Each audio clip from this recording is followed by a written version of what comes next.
चलिए, कल हम लोगों की चर्चा हुई थी निश्चयवाचक सर्वनाम पर। आज हम लोग पढ़ेंगे अनिश्चयवाचक सर्वनाम।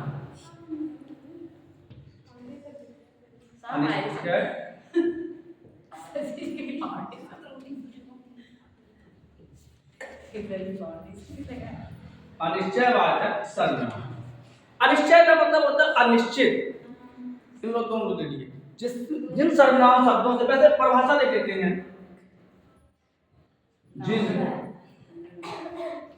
सर्वनाम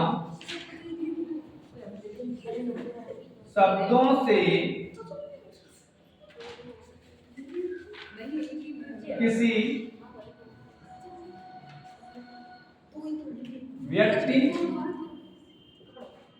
वस्तु,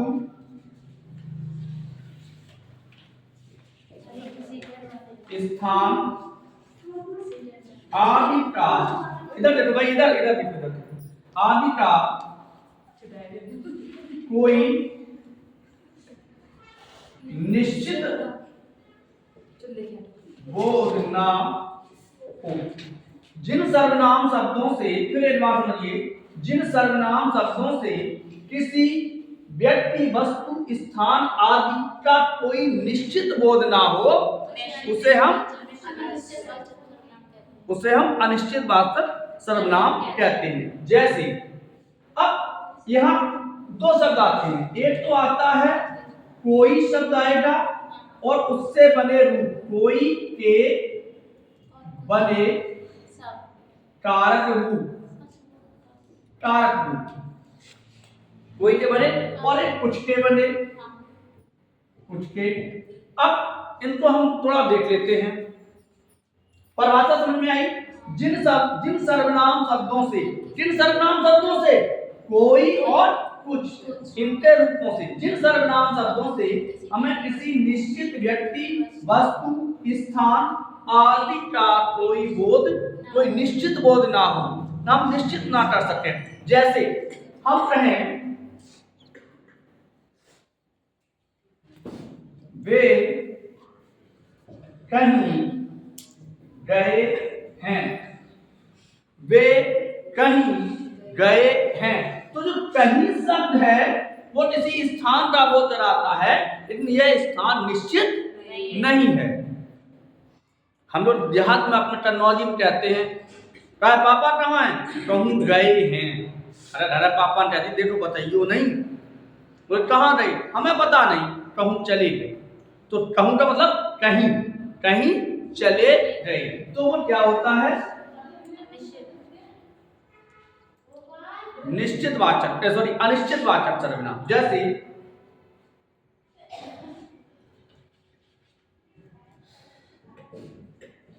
कोई आया है, कोई आया है। अब यहां देखिए, यह हमें किसी का पता चल रहा है, कोई आया है, कोई बुला रहा है। मैंने अभी आपसे कहा कि देखिए कोई बुला रहा है, तो मन में तमाम प्रकार की शंका है, पता नहीं को है, कहाँ से है, कैसे है। तो कोई बुला रहा है, ये अनिश्चितवाचक सर्वनाम है। अब इसके दो रूप हो जाते हैं। कितने रूप हो जाते हैं, दो रूप हो जाते हैं। एक होता है प्राणिबोधक, प्राणी बोधक, दूसरा होता है वस्तु बोधक। अब प्राणी बोधक और वस्तु बोधक का अंतर क्या है कि यहां कोई का रूप चलता है और यहां कुछ का रूप चलेगा। चलो बड़े सरल भाषा में समझते हैं, बहुत सरल। चाय में कुछ गिर पड़ा, चाय में कुछ गिर गए। अब इस चाय में कुछ गिर पड़ा, क्योंकि चाय एक वस्तु है। जा कोई नहीं कहती चाय में कोई डूब दो, है चाय में कछु गिर गया, लेकिन जा कोई नहीं चाय में कोई गिर दो। चाय में, क्योंकि चाय वस्तु है, सड़क पर कुछ पड़ा है, सड़क पर कुछ पड़ा है, तो कुछ क्या है? सड़क एक वस्तु है, स्थान है, तो वहां कौन सा रहेगा? वस्तु। अब रात को सो रहे हो और छत पे कोई आवाज आई, तो हम लोग क्या कहेंगे कि छत पर कोई है। तब हम ये नहीं कहेंगे कि छत पर कुछ है। क्या है? छत पर कोई है। भले चाय में मक्खी पड़ी गिरी हो, मक्खी प्राणी है, लेकिन चाय क्या है? वस्तु है। तो हम वस्तुबोधक, चाय में कुछ पड़ा है, चाय में कोई नहीं पड़ेगा। सही है? चलो आगे लिखते हैं और इसी को थोड़ा सा और आगे पढ़ते हैं।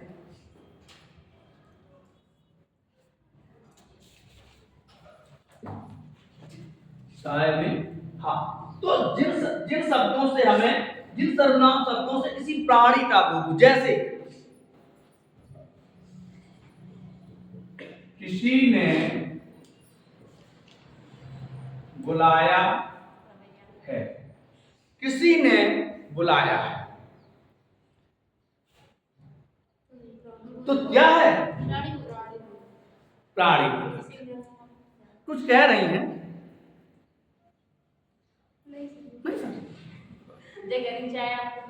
हाँ, चाय कहते हो।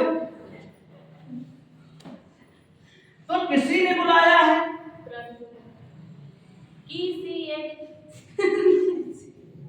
किसी, बिल्कुल सही। किसने पुस्तक फाड़ दी, ये कैसा है? किसने पुस्तक फाड़ दी, ये भी हमें किसी निश्चित वस्तु का, क्योंकि किसी का रूप है। किसने, वह कहीं से आया है, कहीं से आया है, वह कहीं से आया है, तो कौन सा होगा? प्राणी बोधक। और प्राणी बोधक में अनिश्चयवाचक सर्वनाम, जैसे देखिए किसी ने, किसने, कहीं, कुछ, कुछ गिर पड़ा, कुछ गिर पड़ा, कैसा सर्वनाम है? वस्तुबोधक। कैसा है?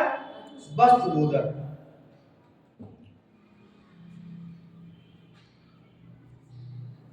चाय नहीं पीनी, चलो चाय में कुछ मिलावट है इसलिए नहीं पीनी। चाय में कुछ मिलावट, चाय मिलेगी? क्या हो गया?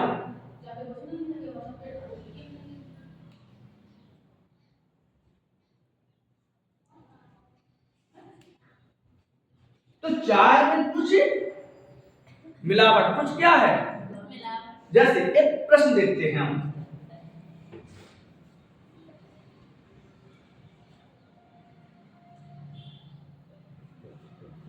किसी से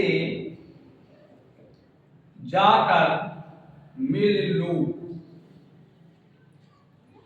इस वाक्य में कौन सा सर्वनाम है? सबसे पहले तुम्हें यह बताना है कि कौन सर्वनाम शब्द है, तो किसी। क्या है? किसी। अब यह कौन सा है?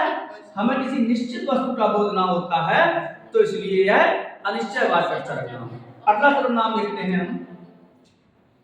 अगला सर्वनाम है प्रश्नवाचक सर्वनाम।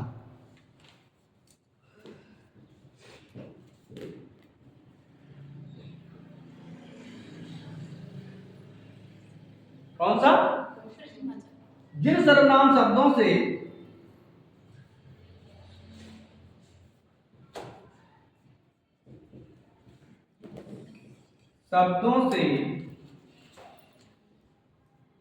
किसी प्रश्न का बोध हो। अब यहां किसी, यह कौन सा सर्वनाम होगा? मान लीजिए जिन सर्वनाम शब्दों से किसी प्रश्न का बोध हो, इस वाक्य में सर्वनाम है अनिश्चयवाचक। कौन सा? अनिश्चयवाचक। और हम कौन सा पढ़ रहे हैं? प्रश्नवाचक। अब यहां देखिए जिन सर्वनाम शब्दों से किसी प्रश्न का बोध होता है उसे हम प्रश्नवाचक सर्वनाम कहते हैं। जैसे आप कहाँ गए थे, आप कहाँ गई थी हुआ कौन सा है? प्रश्नवाचक। अच्छा, इस वाक्य में कितने सर्वनाम शब्दों का प्रयोग हुआ है? इस वाक्य में कितने सर्वनाम शब्दों का प्रयोग हुआ है? तो दो। कौन कौन से? एक आप और एक कहाँ। कहाँ कौन सा है? प्रश्नवाचक। और आप कौन सा है? मध्यम पुरुष, बिल्कुल पुरुषवाचक। और पुरुषवाचक में मध्यम पुरुष, क्योंकि आदर सूचक शब्द। समझ में आया? तो आप कहाँ गए थे, रेखांकित वाक्य कहाँ क्या है? कोई बात नहीं। आप कैसे आए, आप कैसे आए, तो कैसे शब्द क्या है? प्रश्नवाचक। लेकिन हम कहें कुछ पूछ लीजिए, कुछ पूछ लीजिए, क्या ये प्रश्नवाचक है? नहीं। कौन सा होगा? अनिश्चयवाचक। कौन सा होगा? अनिश्चयवाचक। तो जिन सर्वनाम शब्दों से किसी प्रश्न का बोध होता है उसे हम क्या कहते हैं?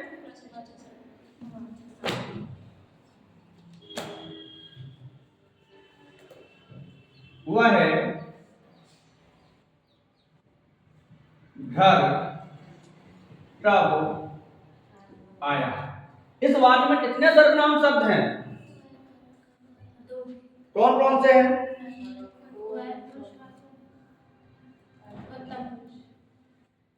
एक तो वह है और एक कब। कब कैसा है? प्रश्नवाचक। यह है गिलास किसने तोड़ दिया। किसने? प्रश्नवाचक। उत्तर मिलेगा हमें, भाई इनने तोड़ा। तो यह गिलास किसने तोड़ दिया, यह कौन सा सर्वनाम है?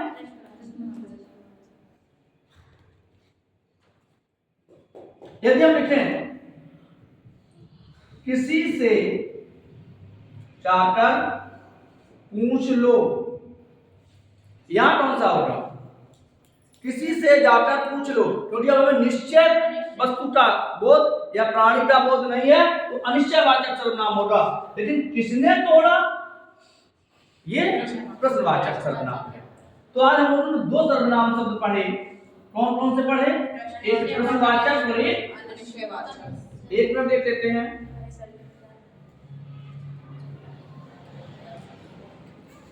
कब,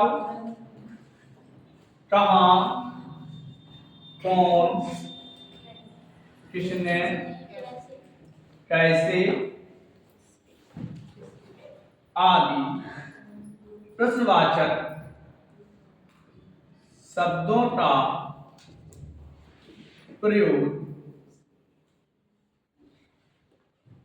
प्रश्नवाचक सर्वनाम में